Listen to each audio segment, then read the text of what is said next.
Bonjour à toutes et à tous, bienvenue sur ma chaîne Anjolaine. Alors aujourd'hui je vais vous parler des brides en relief avant et brides en relief arrière. Alors je vais déjà vous montrer un petit peu à quoi elles correspondent quand on lit un diagramme ou un schéma. Donc là si vous vous souvenez bien ce sont des brides, le schéma de bride normale. Donc la demi-bride, la double, la triple et la quadruple. Vous allez donc avoir des schémas, parfois des symboles plutôt, voilà, je cherchais mes mots. Vous allez avoir des symboles qui vont donc représenter des brides en relief avant et en relief arrière. Donc pour la bride, donc là ça va être en la demi-bride, pour la bride en relief avant, vous allez avoir le crochet qui va partir dans ce sens-là. Vous allez avoir ça comme symbole. Voyez? Sur la gauche, ça va être une demi-bride en relief avant. Et quand vous allez avoir le crochet qui va partir sur la droite, eh bien ça va être une demi-bride ici, une demi-bride en relief arrière. Là pour la bride, eh bien on va avoir donc le dessin de la bride plus le petit crochet qui va vers la gauche pour une bride en relief avant.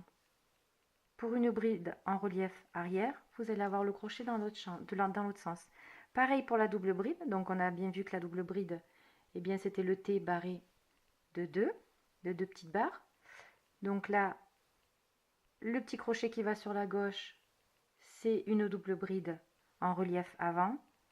Sur la droite, une double bride en relief arrière. Pareil pour la triple, en relief arrière ici, en relief avant dans ce sens. Et la quadruple. La quadruple, c'est un peu plus complexe. On la voit rarement, mais elle existe, comme je vous explique dans mes vidéos. Elle existe, donc il faut quand même savoir la tricoter. Moi, je vous la montrerai pas, je vous la tricoterai pas. Par contre, bon, ben, je vous montrerai pour la double bride. Et après, ben, pour la triple et la quadruple, vous savez que c'est exactement pareil. C'est le nombre de jetés que vous allez faire sur le crochet. Pour une double bride, eh bien, on va faire deux jetés sur le crochet. Une triple, on va en faire 3. Et une quadruple, ben, on va en faire 4. Et on crochette nos jetés un derrière l'autre. Voilà. Donc, pour la bride, alors on peut faire en bride relief avant ou arrière. On peut faire sur les demi-brides aussi. Je ne vous l'ai pas dit. On peut faire des mailles en relief avant, arrière avec des demi-brides. On le fait aussi avec des mailles serrées, mais c'est beaucoup plus compliqué. Puis c'est un peu serré, je trouve. C'est un peu compliqué à faire. Donc là, on va faire une rangée de brides que pour bien vous expliquer, pour bien positionner le travail, pour pouvoir vous expliquer comme il faut. De toute façon, les brides arrière, en relief arrière ou en relief avant, elles se font de toute façon sur une base de brides. Vous pouvez pas faire il faut démarrer, il faut faire un rang de brides. Il faut qu'il y ait des brides sur le rang précédent pour pouvoir faire des brides en relief avant ou des brides en relief arrière. Donc moi, ce que je vous conseille pour les débutantes, mais moi je m'en sers aussi hein, de temps en temps. Hein, c'est pas péjoratif que de se servir de ces petits objets. C'est des crochets, en fait, c'est des marque-mailles. Moi j'appelle ça des marque-mailles. Donc en fait, ce qui va se passer, c'est que quand vous allez monter votre chaînette et que vous allez faire le retour, il va falloir marquer la maille de départ. Pour pas que vous l'oubliez, comme je vous ai expliqué quand vous faites vos allers-retours. Donc là, je vais faire une bride. Donc je suis partie sur une base de 14 mailles en l'air pour ma chaînette. Donc là, je vais faire une bride. Donc puisque je vais faire une bride, je vais donc faire mes 3 mailles en l'air de départ qui correspondent donc à une bride. Ensuite, ici, sur la dernière maille donc maille en l'air que je viens de faire, je vais mettre mon petit crochet. Voilà, je vais mettre le petit crochet. Vous allez comprendre après pourquoi.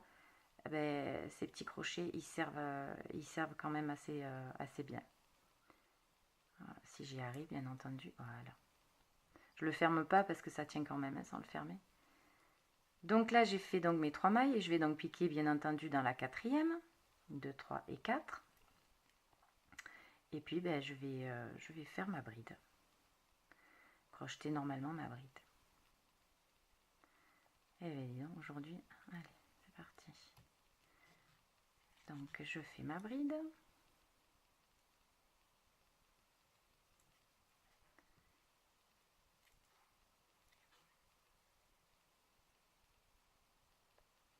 En principe, si vous avez suivi toutes mes vidéos tuto, vous devez savoir faire maintenant les brides. Et bien ça c'est une petite révision en fait. Je les monte avec vous comme ça.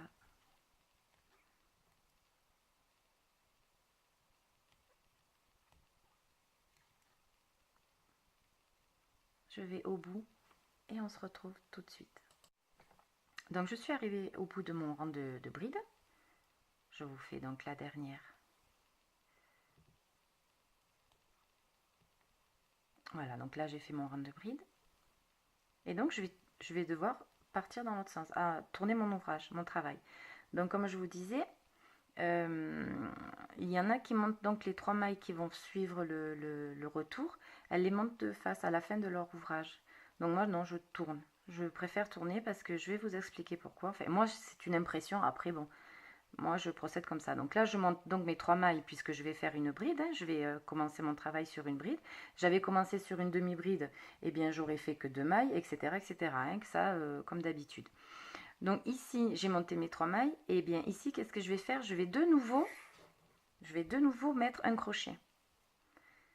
Alors les crochets, moi je les mets en début, en fin de, enfin je les mettais en début, en fin de travail. Et puis je les mets aussi quand on compte les mailles pour savoir où on en est, où est la première maille qu'on a tricotée. Quand on fait par exemple un cercle. On a du mal à savoir, à se repérer où est le début. Quand on crochette en cercle, on a du mal à se retrouver, à savoir où est le début du cercle où on a commencé, quoi. Donc moi je me sers de ça pour le début et en rectangle pour la fin. Donc là je fais mes 3 brides. Je vais donc faire une bride en relief avant. Alors c'est un peu bizarre parce qu'en fait pour faire une bride en relief avant, on va enrober la bride, mais on va l'enrober par l'arrière, la bride. Donc en fait, pour faire une bride avant, on l'enrobe par l'arrière. Et pour faire une bride arrière, eh bien, on va l'enrober par devant. Mais là, pour l'instant, là, tout de suite, on va faire donc la bride en relief avant. Alors pourquoi je monte, pour revenir, pourquoi je monte mes mailles à l'envers, au début de mon ouvrage sur le retour, et pas à la fin, quand j'ai fini mon rang de bride? Eh bien parce que si vous le faites sur le retour, vous voyez les 3 mailles en l'air du début, du rang précédent, et les 3 mailles que je viens de faire, eh bien elles sont alignées. Vous voyez, elles sont bien alignées.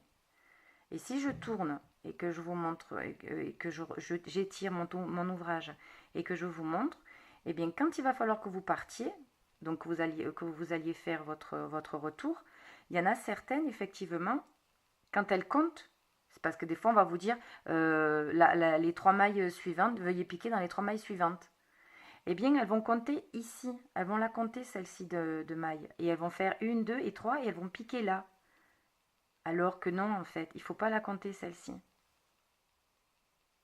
Là, celle-là, il ne faut pas la compter parce que c'est le pied des 3 mailles en l'air qu'on vient de faire. Donc là, moi, ma bride que je vais enrober par l'avant, ça va être donc celle-ci. Là, ici. Et pas celle-là. D'accord? Donc là, on fait un jeté. On va faire une bride en relief par l'avant, mais on l'enrobe par derrière. Et effectivement, elle sera en relief par avant, puisque on la prend par l'arrière et le fil va faire qu'elle va ressortir, qu'elle va être en relief, mais par l'avant. Par l'avant, pourquoi? Parce qu'on tricote à l'avant, là, on crochette à l'avant, là. Donc je vais chercher mon fil, et je le sors, hop, et puis je tricote ma bride normalement. On recommence, donc je fais un jeté, je vais piquer entre les deux, entre les deux trous sur la bride, et je crochette ma bride normalement. Un jeté, là on va piquer dans cet espace là et dans cet espace là, ici. on va aller par derrière pour une bride. En avant, on va l'enrober par derrière. Une jetée, hop, par derrière, on prend le fil, on sort la bride complètement, hop, un jeté, on prend toute la bride sur le crochet, on enrobe toute la bride, hop et hop, c'est toute la bride là qui est sur le crochet, c'est toute la bride du rang précédent qui est sur le crochet, et on tricote, on crochette pardon, ouais, parce que tricoter, c'est pas du tout ce qu'on est en train de faire. Alors moi elles sont lâches, mais je le fais exprès pour que vous voyez bien effectivement. Et puis j'ai pris un crochet 3,5, mais je l'ai fait exprès, c'est pour avoir des mailles, des points plus lâches pour que vous puissiez voir vraiment où je pique et où il faut piquer en fait. Voilà, donc là j'enrobe bien ma bride. Je vous laisse faire tout le rang et on se retrouve tout de suite après pour le retour. A tout de suite. Alors, on arrive à la fin du rang de bride en relief par devant, pardon. Et là, donc, ce qui se passe quand on ne met pas le marqueur au début, hein, quand on est débutante au début, quand on ne met pas le marqueur, et bien ce qu'on fait, c'est que bon, on voit qu'il y a une bride ici, effectivement. Et là encore, bon, vous voyez celle d'à côté, vous la voyez parce que comme je vous disais, j'ai tricoté lâche. Mais logiquement, enfin très souvent, pas logiquement, certaines vont donc crocheter celle-ci. Donc je le fais. Et là, elles se disent, eh bien j'ai fini mon tour. Parce que c'est vrai que si vous regardez le travail comme ça, bon là effectivement encore une fois, moi mes 3 mailles en l'air, elles sont beaucoup plus lâches, mais c'était fait exprès. Eh bien quand vous regardez votre ouvrage, vous le regardez comme ça, eh bien vous vous dites, mais j'ai fini mon tour en fait. J'ai fini mon tour, je peux tourner, continuer. Eh bien non. Parce que si vous voyez, si j'avais pas mis le marqueur, eh bien on ne verrait pas que celle-ci aussi, il faut la tricoter, il faut la crocheter. Si vous ne la crochetez pas, votre travail, eh bien, il va partir de travers. Ça va monter comme ça. Au lieu d'être bien droit, eh bien, il va partir comme ça.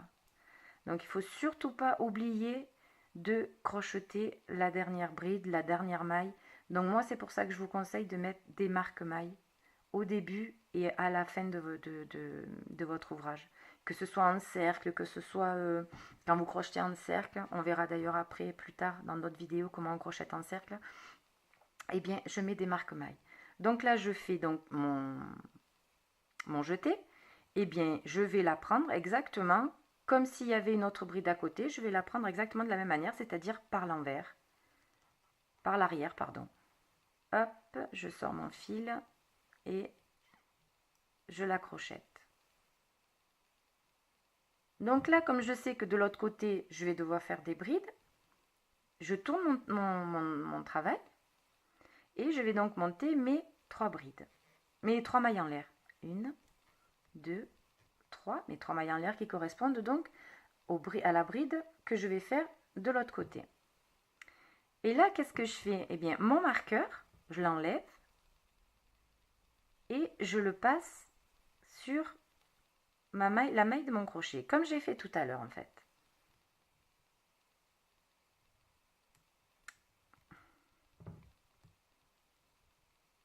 Voilà, et encore une fois, je ne le ferme pas parce que vous avez vu, ça tient tout seul. Et là, donc, je me rends bien compte qu'effectivement, eh bien, j'ai mes 3 mailles en l'air qui sont bien alignées avec mes 3 mailles en l'air du rang précédent. Alors maintenant, qu'est-ce qu'on va faire? On va faire les brides en relief, mais cette fois par l'arrière. D'accord? Donc, je fais mon jeté de la bride, normalement, et je vais aller l'enrober, mais cette fois par devant. Voyez? Et la bride, elle est entière sur le crochet. Je fais un jeté et je crochette ma bride normalement. On recommence, un jeté, je viens enrober la bride suivante,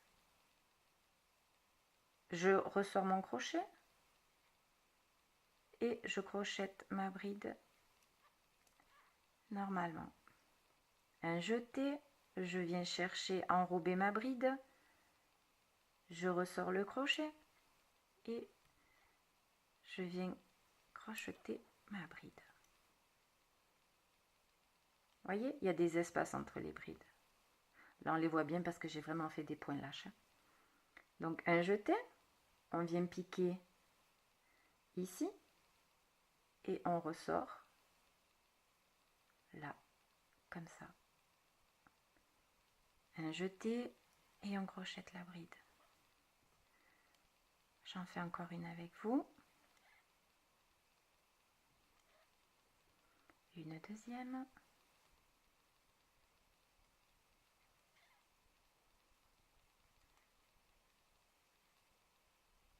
On finit le rang et on se retrouve tout de suite. Donc j'arrive pratiquement à la fin de mon rang de bride en relief arrière. Donc je vous fais, et on va voir pourquoi les crochets, eh bien, ils sont importants. Donc là, vous voyez, j'ai mon crochet sur une maille en l'air, la dernière maille en l'air que j'ai fait sur les 3 mailles chaînettes pour repartir sur le côté. Donc là, j'ai une bride ici. Donc je vais crocheter ma bride.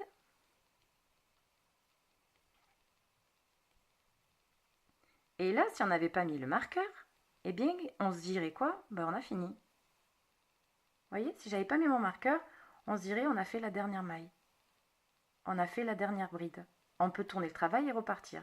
Eh bien non. Grâce aux marques mailles, eh bien, je sais qu'ici, il y en a encore une.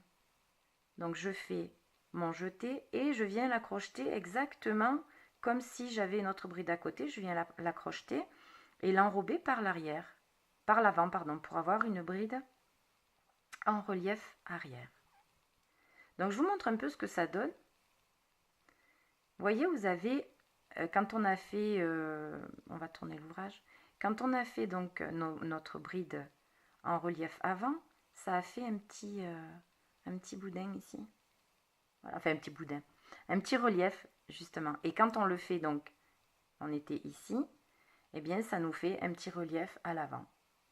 Donc les mailles en relief avant et arrière, elles sont souvent utilisées pour le point élastique, ce qu'on appelle le point élastique.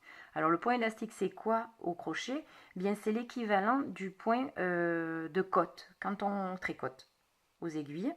Quand on fait un ourlet, enfin un ourlet sur un pull ou les manches, eh bien, on prend des aiguilles de taille plus petite que la laine, exactement comme moi je fais avec le crochet, et on fait des cottes, des cottes sur 2, 3, 4, 5, 6 cm, ça dépend l'ourlet que vous voulez avoir.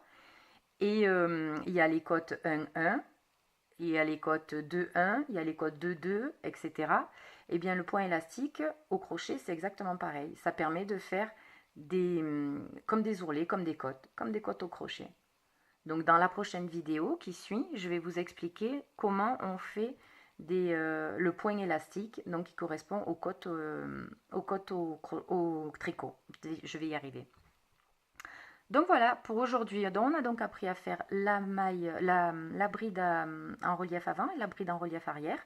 Je vous ai aussi expliqué comment tourner pour ne pas oublier les petites mailles et les petites brides qu'on peut avoir sur le départ et sur la fin, parce que sinon, eh bien, votre travail, il part de travers, effectivement, même si vous avez le même nombre de mailles, parce que vous allez vous dire, j'ai le même nombre de mailles, mais en fait, mon travail, il n'est pas droit. Eh bien, ça vient de ça vient que vous oubliez vos mailles des côtés. Hein. Et on a appris donc à faire, effectivement, la bride en relief avant et la bride en relief arrière. Voilà, donc tous les détails du crochet que j'utilise, du matériel et de la laine utilisée, vous le trouverez sur mon site anjolaine.com. Un petit pouce bleu si ma vidéo vous a convenu. Et puis on se retrouve pour la prochaine, effectivement, pour apprendre à faire le point élastique.